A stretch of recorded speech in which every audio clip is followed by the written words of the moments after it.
Could a change at the top at the FBI have an impact on Arkansas? How much of any impact could be felt on policy and how much in the purely political? Arkansas's corporate giant, can it find its footing in cyber sales? And Arkansas's energy giant, the future, it says, is not in coal. Arkansas Week next. Local broadcast of Arkansas Week is made possible in part by the award-winning Arkansas Democrat-Gazette, Arkansas's largest major newspaper, bringing you local, national, and international news since 1819. By the Arkansas Times, keeping you informed by covering people, events, and politics in Arkansas. By FM 89, KUAR in Little Rock, with in-depth news reporting, analysis, and discussion each weekday.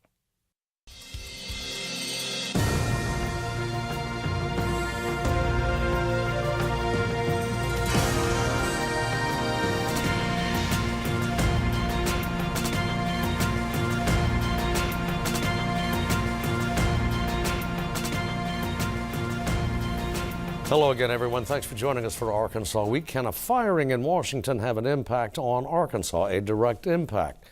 Depends on what you mean by direct. We'll spend the next few minutes anyway trying to gauge that. Heather Yates joins us from the UCA Political Science faculty. Lance Turner, reporter and editor at Arkansas Business. Steve Bronner, an independent journalist. And thanks to everybody for coming in.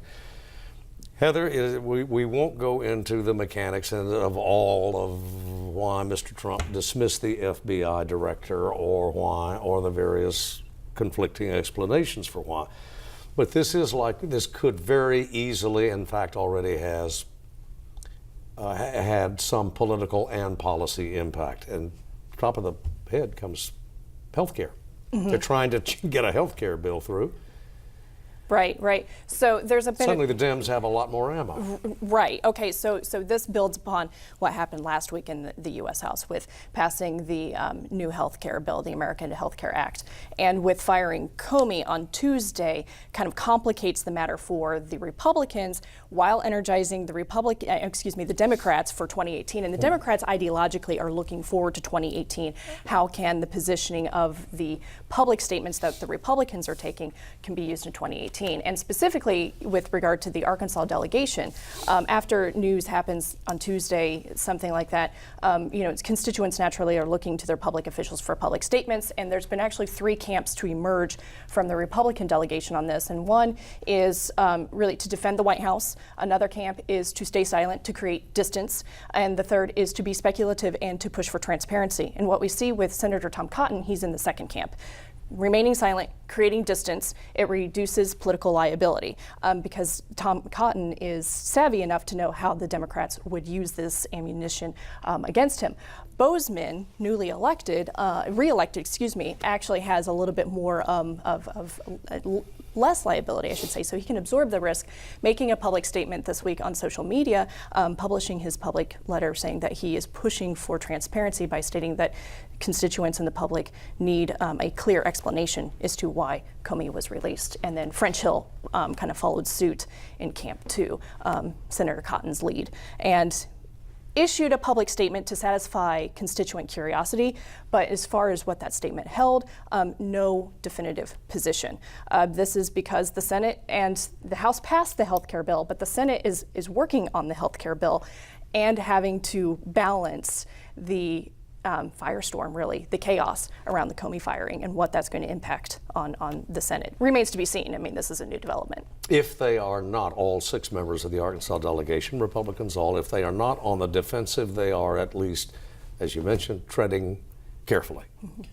Well, they've been doing that for a long time. I mean, the whole campaign, at first, Trump was never ideologically in tune with them. There's a different alignment there, and so there was a discomfort throughout a lot of the campaign. At the same time, they recognize that President Trump is very popular in Arkansas, remains popular.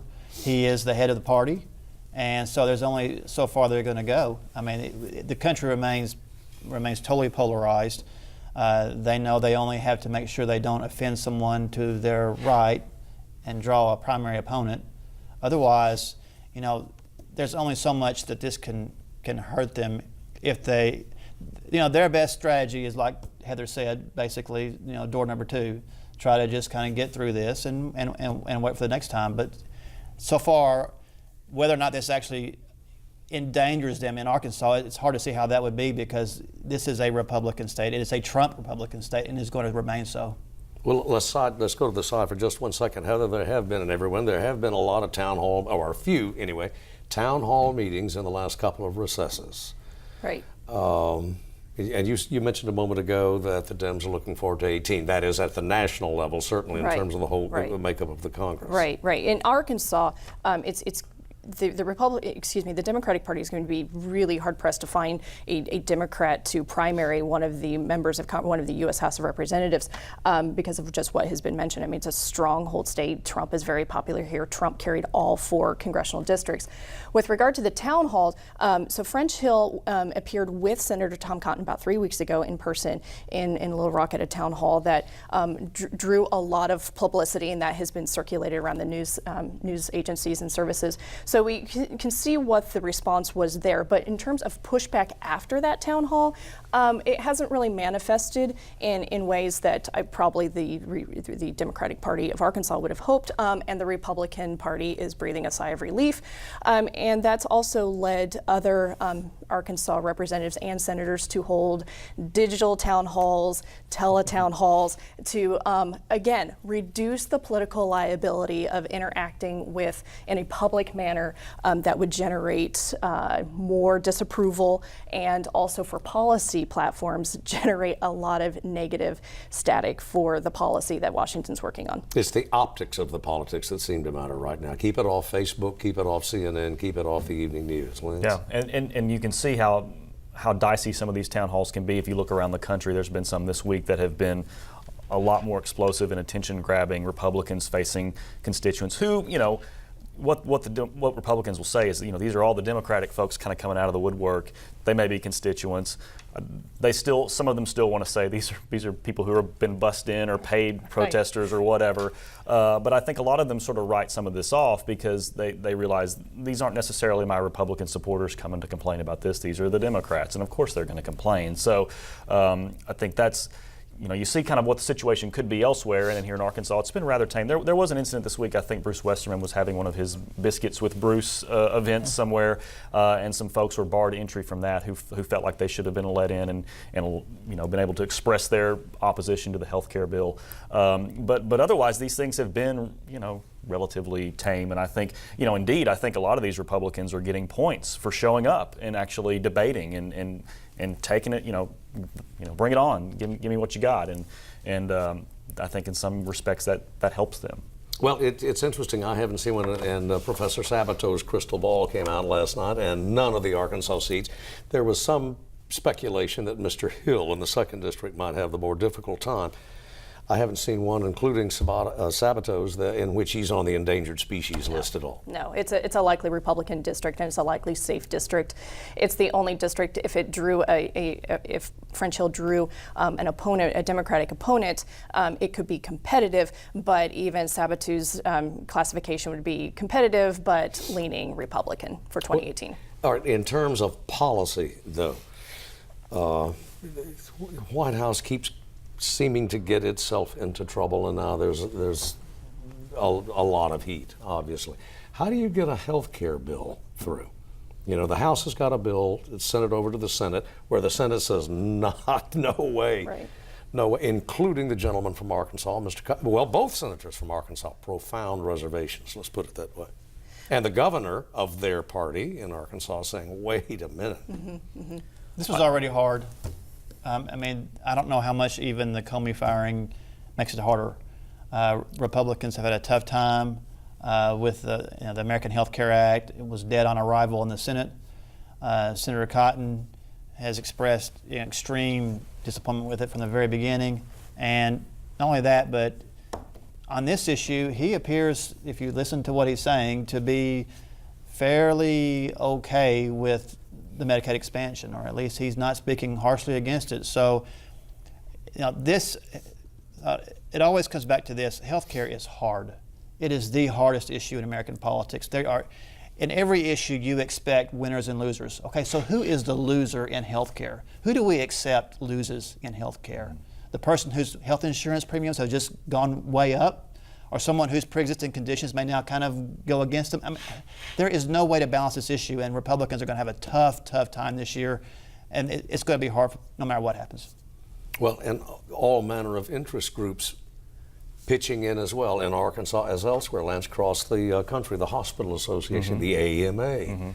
Yeah, The insurer, of course, and on the other side, the insurance industry. insurers obviously, Insurance lobby. right. I mean, you've got these big moneyed interests that are piling around this thing, in addition to just rank and file Americans who all have an engagement with healthcare on some level, and so and they have a very emotional reaction to it, and then you have these moneyed, powerful, influential forces that can move dollars and bankroll opponents to you, and all this other, if you're a legislator. So it's fantastically complicated, and the Comey thing that introduces another point of leverage for Democrats who can they can hold up work unless something else happens. They can say, well, unless you do that, unless you pledge to put up an independent counsel, well, maybe we'll stop all the work on this thing. And so it's already hard, and it was going to be hard, but it does ratchet up the difficulty level for sure.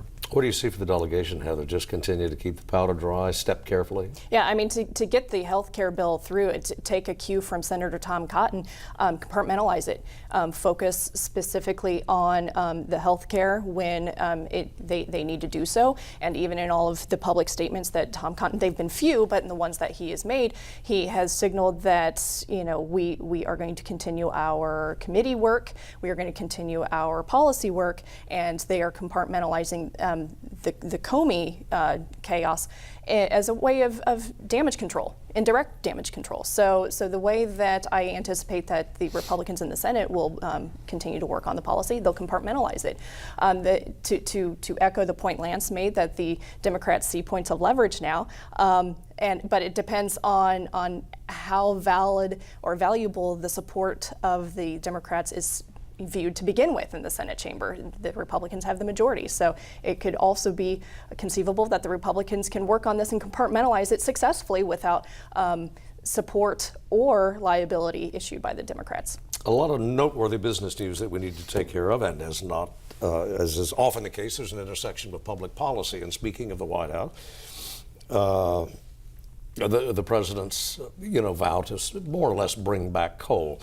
Yet another, not the first, but yet another, Lance, signaled this past week that the state's largest electric provider or electricity provider has a different view. That's right. Yeah, the CEO of Entergy was actually in town late last week and spoke to a group and talked a lot about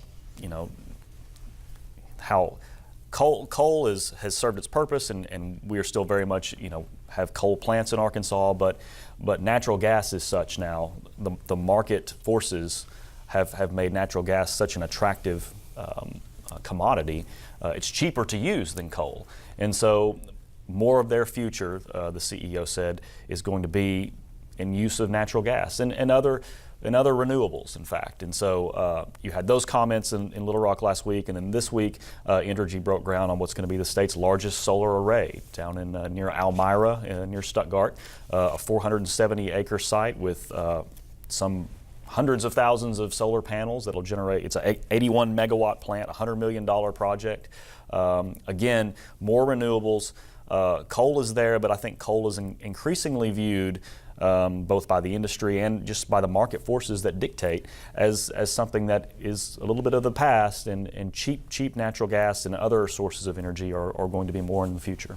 How much, and I'm sure it's both, but how much of energy and other companies that are shifting away from coal, looking at other fuel options, how much is market forces and how much of it is a response to public opinion, public relations? Well, it could be a mix of both. I think market forces are clearly going to be the winner in that. That's going to be the thing. That goes directly to the bottom line. But they do like to be seen as progressive entities that are looking to other sources, and they like to have a varied portfolio. You see other utilities doing these things. The Arkansas Electric Cooperatives putting in lots of little solar facilities across the state as well. They like to have a mix. They like to not rely too much on one specific thing. And if stuff is carbon light, then that's all the better, and goes very well for public relations for sure. Yeah, Heather, Steve, there are other indications elsewhere in the country that the administration has done about all it can do on coal with limited success. It certainly helped Donald Trump get elected, Yeah. but the decline of coal was partly due to regulatory requirements, but also it was just a result of their just cheaper, cleaner ways of doing it. And not only that, Energy has 4 plants in Arkansas and Louisiana that are coal powered. They're all 30, 40 years old. They're not going to invest billions into making these cleaner, and they're not only have so much natural gas in the ground, and not when the sun always shines. And we are now getting better and better at using solar energy. For a while, it was very expensive. We didn't know how to do it, but we're getting better at it. And eventually, that's going to become a more common way of powering our homes. Private industry is getting into it as well. Walmart is one of the bigger solar companies in the world. In terms of their investment in solar to power their own stores, and they've made, since the Lee Scott days, they've made energy efficiency kind of a hallmark, because they see the bottom line as well. If they can save money on electricity, if they can save money anywhere, that drops to their bottom line and helps bolster those everyday low prices that we all enjoy here. There's your segue. Right. Oh yeah. A lot of news about Arkansas's behemoth, corporate behemoth, still trying to get. Well, you put it in your words, Lance. Walmart and e-commerce. Right, definitely. I think we'll look back and see that these are pretty crucial days for Walmart. I think in the future, when we're all just using our minds to order products that appear directly on our doorstep, we'll look back at this era and say that was a crucial time for Walmart, because they are trying to make that pivot, like so many other companies and so many other industries, trying to make that pivot into e-commerce. And they've got a huge competitor in terms of Amazon, which is a native-born e-commerce purveyor, and continue to do billions upon billions, hundreds of billions of dollars in sales. And that is their home field advantage, right? That's what they do, is deliver products to people at incredibly thin margins to them, but it doesn't matter, because they see that as the future and they're growing that way. Walmart, burdened by all these by an older business model and physical stores and all the costs that go along with that, they're really struggling to make that turn, but they're investing a lot in it. Their e-commerce chief, Mark Lohr, who they picked up last year through an acquisition, is the highest paid executive in 2016. Even more well compensated than Doug McMillon, the CEO of Walmart, because they see that is an important position for them, and they've got to make some headway on it. But they face such a massive. There was a good story out of Reuters this week, but they face such a massive learning curve in terms of just the technology that these online retailers like Amazon employ. Amazon has technologies that monitor thousands of websites of competitors. They know when prices change, and they can get in there and beat those prices. What's the difference, though, Lance? Because Walmart was legendary for, even from the days of its founder, legendary for using technology, monitoring inventory, monitoring sales at every store, by satellite, no matter how distant. It's an entirely new game. It's an entirely new space. All this is happening online in the internet, and a competitor like Amazon that doesn't have to worry so much about inventory. So much of their stuff is passing through so quickly. And Walmart's stuff still sits in a warehouse, and a lot of that again is married to this idea of physical stores versus virtual stores.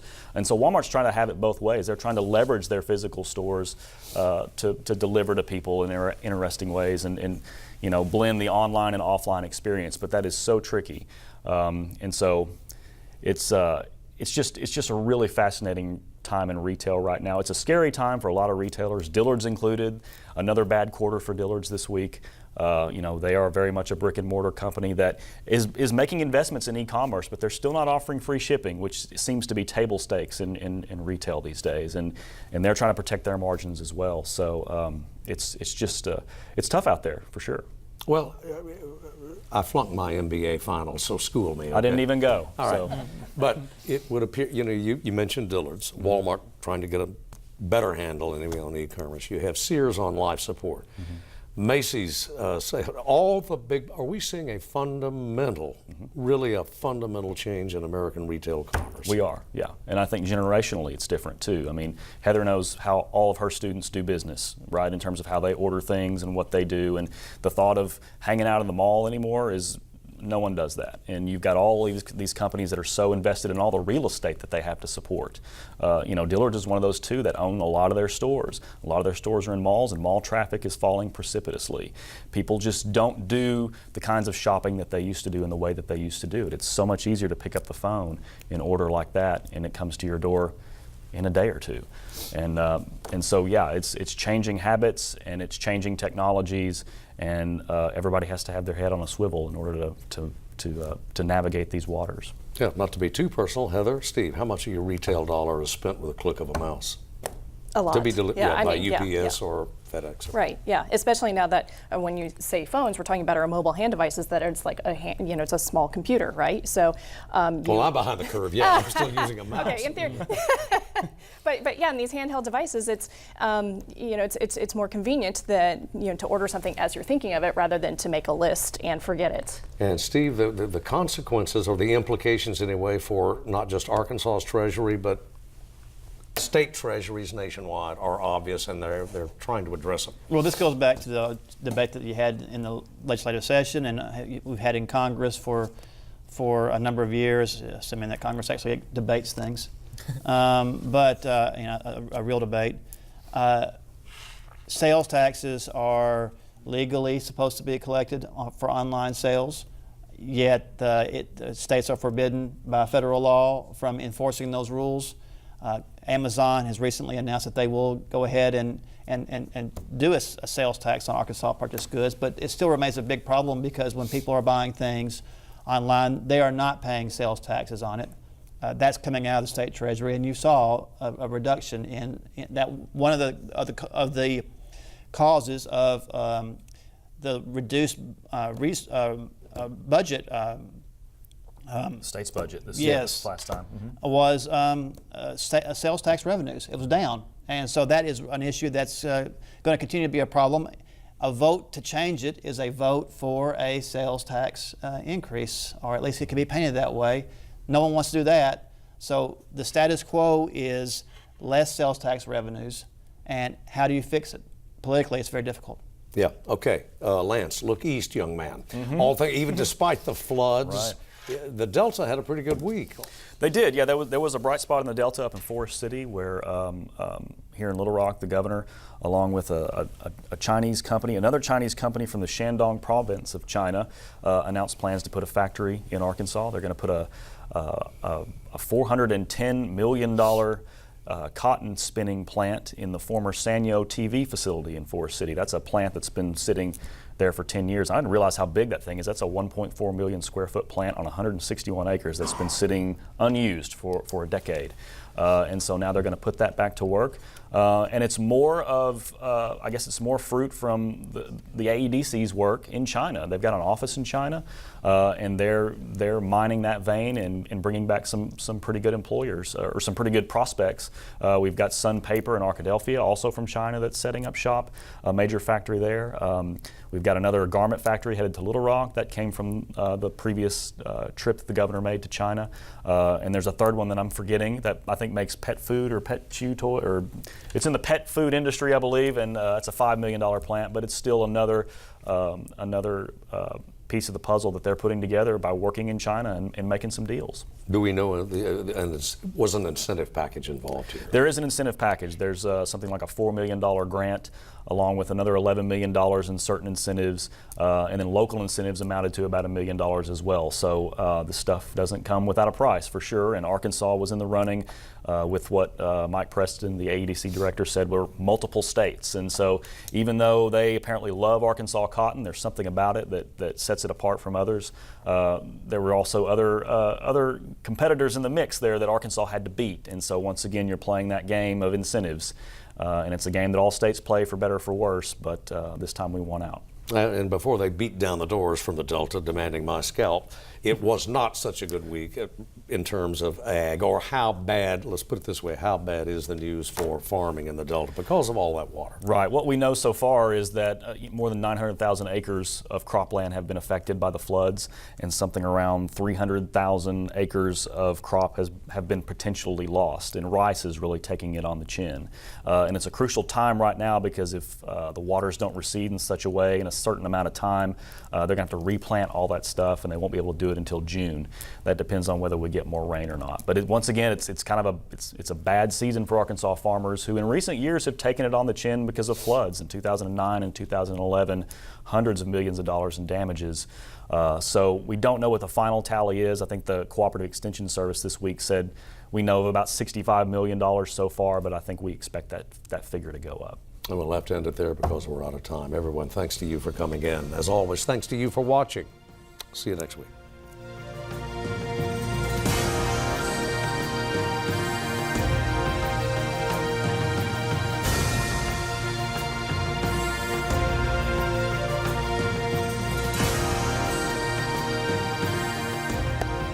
Local broadcast of Arkansas Week is made possible in part by the award-winning Arkansas Democrat-Gazette, Arkansas's largest major newspaper, bringing you local, national, and international news since 1819.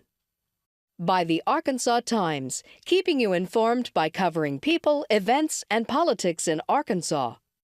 By FM 89, KUAR in Little Rock, with in-depth news reporting, analysis, and discussion each weekday.